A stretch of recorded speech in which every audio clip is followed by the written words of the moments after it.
मेरे सामने अक्सर नौजवान बैठे, मगर माफ कीजिएगा मैं बड़ी जुर्रत के साथ ये कह रहा हूं कि सारे बरेलवी लोग बैठे हुए हैं, सारे ही आला हज़रत वाले लोग बैठे हुए हैं, लेकिन अभी तक हमें ये तमीज नहीं आ सकी कि हुजूर की महफिल में जाना कैसे है। 50% लोगों के सरों पे टोपियां नहीं है, जूते 1000 से ऊपर के होंगे, कपड़े 1000 से ऊपर के होंगे, लेकिन गैरत मर गई है हमारी कि हुजूर के जलसे में 5 रुपए की टोपी तक लगा के हम नहीं आ सकते।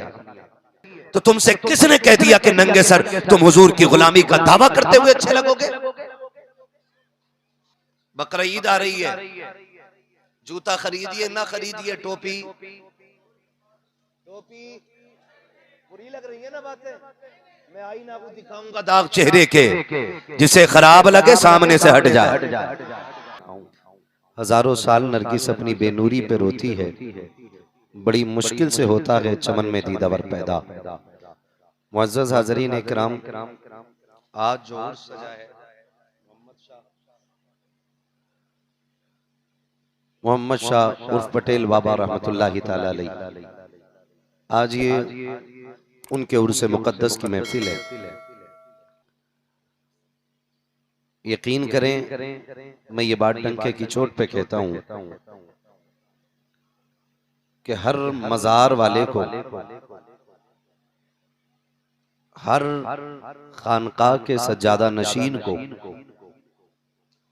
आला हजरत को बहरहाल तस्लीम कर लेना चाहिए। इसलिए कि आज जो मज़ारों की चादरें सलामत हैं ना, ये बरेली के इमाम अहमद रजा की वजह से सलामत है। बेशक, सुभान अल्लाह। और नमक हरामीपन इतना लोगों में घुसता जा रहा है कि जब तक रक्शे पे टहलते थे तो मसलक आला हज़रत का नारा लगाते थे, और जैसे ही एयर कंडीशन गाड़ी मिल गई कहने लगे मसलक आला हज़रत की जरूरत कोई नहीं।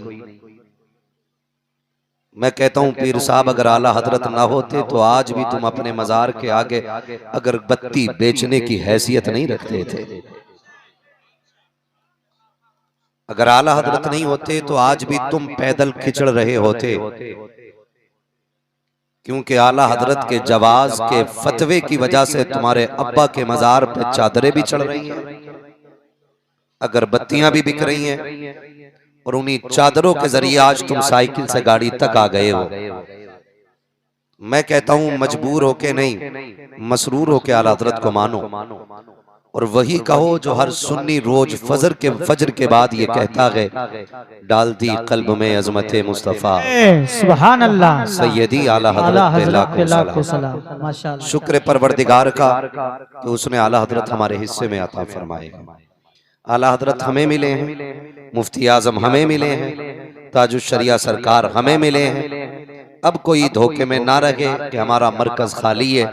अल्लाह ने अब ताजुश शरिया की जगह पे हमें कायदे मिल्लत असजद रजा अता कर दी है। सुभान अल्लाह, सुभान अल्लाह। और ये अलग बात है कि अभी लोग टिप्पणी कर रहे हैं, बहुत ज्यादा काबिल नहीं कब्बाल लोग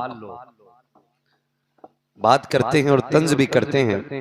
मैं सिर्फ एक बात बता दूं, हम सुन्नियों का मिजाज है ये कि हम जिंदों की कदर नहीं कर पाते, हम मुर्दों की कदर ज्यादा करते हैं। जब तक हमारे मोहतरम लोग जिंदा रहते हैं ना, तब तक हम ऐब निकाला करते हैं, कमियां तलाश करते हैं। जब वो चले जाते हैं तो फिर सब कुछ उन्हीं को मान के उन्हीं के मजार पे पड़े रहते हैं। मेरा कहने का मतलब यह है कि मरने के बाद तस्लीम करने से बेहतर है कि जिंदे में तस्लीम कर लो, ताकि सुन्नियत का कुछ काम हो सके। जबानी नारे बहुत लगे हैं, और आज भी जबानी नारे लगाने वाले 80% लोग हैं, काम के लोग 20% अहले सुन्नत में नहीं हैं।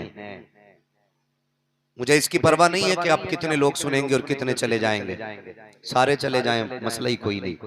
पाए मुरा लंग नेस्त मुल्क खुदा तंग नेस्त। हमें जमीनी तौर पे काम करने की जरूरत है।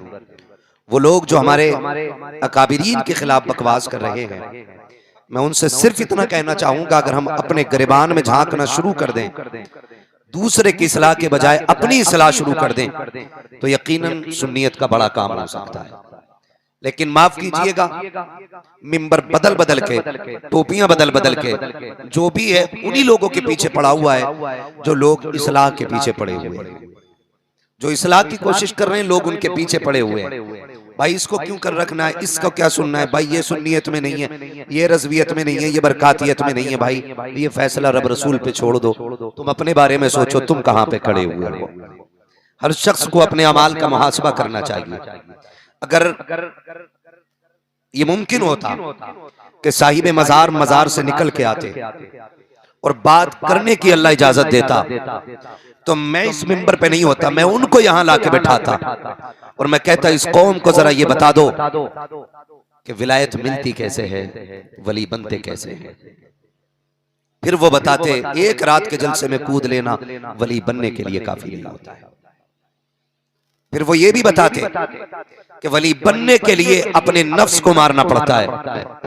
फिर ये भी बताते कि वली बनने के लिए हलाल खाना पड़ता है और हराम से बचना पड़ता है।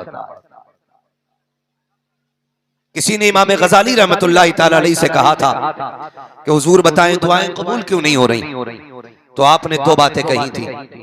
फरमाया था हलाल खाना शुरू कर दो और सच बोलना शुरू कर दो, जबान तुम्हारी खुलेगी, मकबूलियत की जमानत अल्लाह की बारगाह से अता कर दी जाएगी। मैं नौजवानों से बस यही बात अर्ज करके बात खत्म करना चाहता हूं कि जिंदगी कैसे गुजारनी है। आज भी वो जो बराहीम साईमा पैदा, आग कर सकती है अंदाजे गुलिस्तां पैदा। मेरे सामने अक्सर नौजवान बैठे, मगर माफ कीजिएगा मैं बड़ी जुर्रत के साथ ये कह रहा हूं कि सारे बरेलवी लोग बैठे हुए हैं, सारे ही आला हज़रत वाले लोग बैठे हुए हैं, लेकिन अभी तक हमें ये तमीज नहीं आ सकी कि हुजूर की महफिल में जाना कैसे है। 50% लोगों के सरों पे टोपियां नहीं है। ये हमारी कौम का हाल है। शादी ब्याह का मौका हो, एक कपड़ा आप 2 नंबर का नहीं दिखा सकते किसी के बदन पे। सबके जूते 1000 से ऊपर के होंगे, कपड़े 1000 से ऊपर के होंगे, लेकिन गैरत मर गई है हमारी कि हुजूर के जलसे में 5 रुपए की टोपी तक लगा के हम नहीं आ सकते। हर चीज के अपने आदाब होते हैं। स्कूल में बिना ड्रेस के जाने तैयार नहीं होते, पुलिस बिना वर्दी के पुलिस नहीं रहती है, फौज बिना ड्रेस के फौज नहीं रहती है। तो तुमसे किसने कह दिया कि नंगे सर तुम हुजूर की गुलामी का दावा करते हुए अच्छे लगोगे? हमें बताया जाए। हम आपसे ये सीखना चाहते हैं, आप हमें सिखाओ कि अदब भी कोई चीज होती है कि नहीं। फर्ज करें मैं सर पे टोपी ना हो और बदन पे कपड़े ना हो और यूं हाथ खोल के खड़ा हूं, कोई मुझे नमाजी कह देगा? बोलो, कोई कह देगा नमाजी? नंगे सर खड़ा हूं, एक हाथ यूं हो और दूसरे से ऐसे कर रहा हूं, ऐसे देख रहा हूं, कोई कहेगा नमाजी? क्यों? लोग कहेंगे तरीका ही नहीं लग रहा है नमाज का, कि नमाज में होता तो टोपी होती, नमाज में होता तो हाथ बंधे होते, नमाज में होता तो रुख काबे से फेरता ही नहीं। तो पता चला नमाजी वही नमाजी लगता है जो नमाज के तकाजों के साथ खड़ा हो। तो आशिक भी हुजूर का वही आशिक लगता है जो हुजूर की सुन्नत के मुताबिक महफिलों में आके बैठा हो। ये गौर से सुन लीजिए, आज के बाद किसी जलसे में जाना हो तो टोपी लेके जाइए। बकरा ईद आ रही है, जूता खरीदिए ना खरीदिए, टोपी बुरी लग रही है ना बातें। मैं आईना को दिखाऊंगा दाग चेहरे के, जिसे खराब लगे सामने से हट जाए। टोपी लेके आया करो महफिल में, कोई इसे छुपा के बैठा करो 2.5 किलो की खोपड़ी। ये हुजूर की महफिल है, किसी के बाप का पंचायत हाल नहीं है। यहाँ अदब से आया जाता, यहाँ सिर्फ तुम नहीं खुदा की रहमतों के फरिश्ते भी आए हुए हैं, खुदा की रहमतों के फरिश्ते भी आए हुए हैं। इसलिए इस जमीन का भी अदब जरूरी है जहां महफिल हो रही है, और इस महफिल का भी अदब जरूरी है जहां हुजूर की बातें हो रही है। आपसे चंद बातें करके मैं बात खत्म करूंगा। तवज्जो है सारे लोगों की। इमाम गजाली ने क्या कहा था? जब भी खाना सलामत रहे, जब भी खाना शुक्र है, मेरे हिस्से में कूदने वाले नहीं सुनने वाले लोग रह गए। और ये भी मेरा नसीब है कि लास्ट में नंबर आता है अक्सर। कभी कभी असद भाई की मेहरबानी होती है ना, तो ये कह देते मैं बाद में पढ़ लूंगा, लेकिन आज मुझसे पहले ही खड़े थे। हाँ, वरना मेरी बात पढ़ते। हाँ, लेकिन ये खबर सदर जलसा की तरफ से हम तक नहीं पहुंची थी। हाँ, तो आज असद भाई ने इसलिए पहले पढ़ लिया कि मुझे आने में देर हुई है। तो मेरा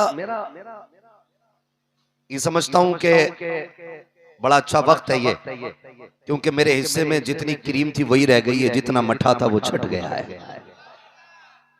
है ना। हम लोगों को अक्सर क्रीम ही मिला करती है, शुक्र है मठा निकल लेता। तवज्जो है ना सारे लोगों की। मैं चंद बातें करना चाहता हूं, कहें जरा या रसूल अल्लाह। ये अंदाज हमारे नहीं होते, झोली में अगर टुकड़े तुम्हारे नहीं होते, मिलती ना अगर भीख हुजूर आपके दर से, इस ठाट से मंगतों के गुजारे नहीं होते। बेदाम ही बिक जाइए बाजारे नबी में, इस शान के सौदों में खसारे नहीं होते। फरमाया गया, इमाम गजाली ने फरमाया कि जब भी खाना हलाल खाना और जब भी बोलना सच बोलना। आज मैं इन दो बातों पे बात कर लूं। जब भी खाना हलाल खाना, हलाल क्या क्या है और हराम क्या क्या है। अगर इस बात पे गौर करें तो एक उसूल सिर्फ मुकर्रर कर लें कि जिसमें किसी का हक ना हो वो आपके लिए हलाल है, और जहां भी किसी का हक मारा जा रहा है वो आपके लिए हराम है। इसकी बहुत सारी सूरतें हो सकती हैं। वो माल जिसकी ज़कात न दी जाए वो भी हराम है। वो खेती जिसका उश्र न अदा किया जाए वो भी हराम है। वो पैसा जो ब्याज के जरिए लिया जाए वो भी हराम है। वो दौलत जो सूद के जरिए इकट्ठी की जाए वो भी हराम है। वो दौलत जो रिश्वत के जरिए इकट्ठी की जाए वो भी हराम है। वो चीज जो चोरी करके इकट्ठी की जाए वो भी हराम है। नौजवानों, जवानी कितने दिन की है? कितने दिन की है जवानी? नहीं, वो मैं पूरी जिंदगानी की बात नहीं कर रहा हूं, मैं जवानी की बात कर रहा हूं। कितने दिन की है जवानी? 30 से 35 साल। कितने साल की जवानी है? 30 से 35 साल जवानी के। इधर बचपन उधर बुढ़ापा, अगर अल्लाह दे दे तो, वरना वो भी कोई गारंटी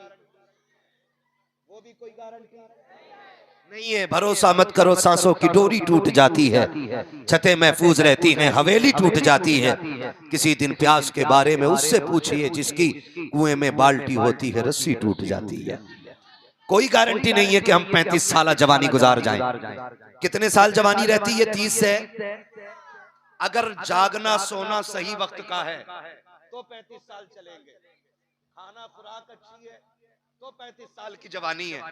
और अगर आपका 3 बजे तक गेम खेलने का शेड्यूल है, 12 बजे सो के उठना है और बाकी टाइम बैठ करके मोबाइल चलाना है, तो 25 साल भी जवान नहीं रहोगे आप। तो असद भाई, लोग असद भाई से पूछते हैं अब तक जवान कैसे दिखते हैं, तो ये कह के बच जाते हैं कि नाते नबी का सदका है। हाँ, नाते नबी का सदका है। आपसे कहना चाहता हूं मैं, 30 से 35 साल जवानी है, मगर ये भी कब, जब इसकी हिफाजत की जाए।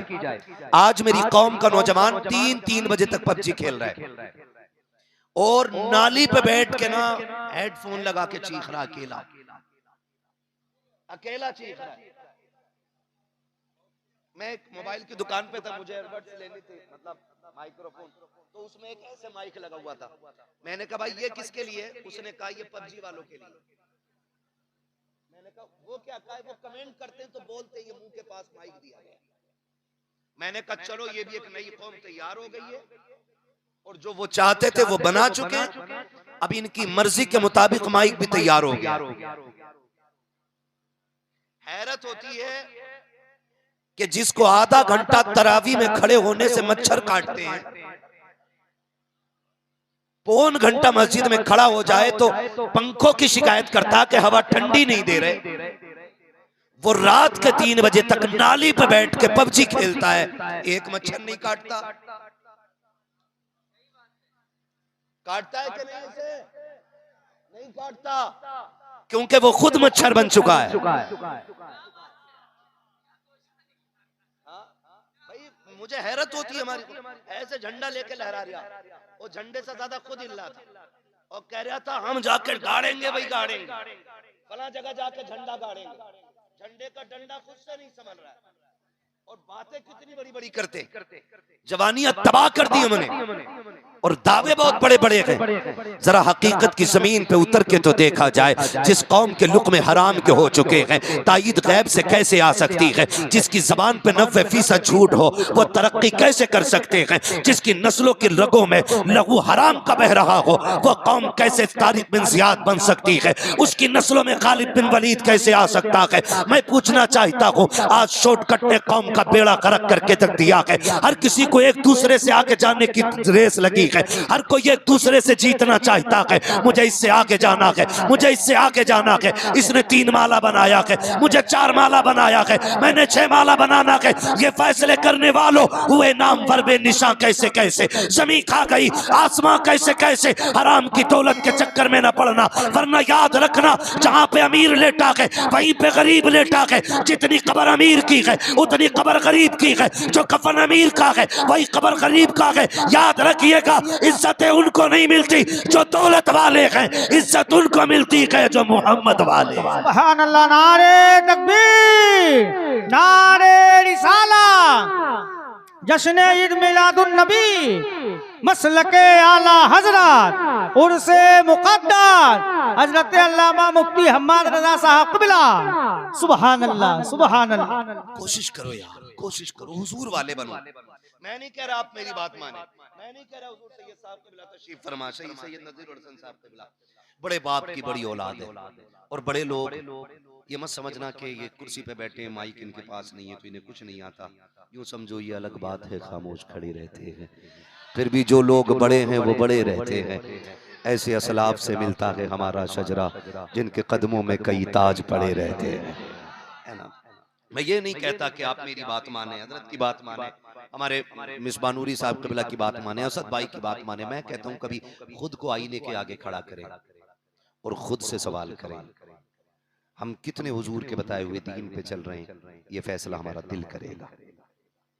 दिल एक ऐसा मुफ्ती है कि कितना ही बड़ा हराम खाने वाला हो ना, जब सूद का कोई रुपया खाता है ना तो दिल एक बार कहता है यार गलत कर रहा है, दिल कर रहा है। और जो दिल की नहीं मानता वो किसी मुफ्ती की नहीं मानता है। ये जो दिल रखा है अल्लाह ने ना, ये कितना भी गुनाहों में डूब जाए तो एक बार धड़क के जरूर कहता कि गलत खाया यार, नहीं खाना चाहिए था, लेकिन फिर भी हम इसे दबा देते हैं। ओ ना चुप हो यार, आगे जाना है, चुप होना आगे जाना है, चुप होना आगे जाना है। सुन, इज्जत अमीरों के लिए नहीं है, इज्जतें हुजूर के दर के फकीरों के लिए रखी गई है। हाँ, आप बैठे हो ना, आप मोहम्मद शाह रहमतुल्लाह तआला अलैह के मेहमान बन के बैठे हो। मैं कसम खा के कह सकता हूँ, अगर मजार पैसे वालों के बनते ना तो आज कारून का भी होता, नमरूद का भी होता, शद्दाद का भी होता, हामान का भी होता। लेकिन मजार जो बनते हैं ना, इश्क वालों के बनते हैं। और तारीख में वही लोग याद रखे जाते हैं जो हुजूर के तरीके पे जिंदगी गुजारा करते हैं।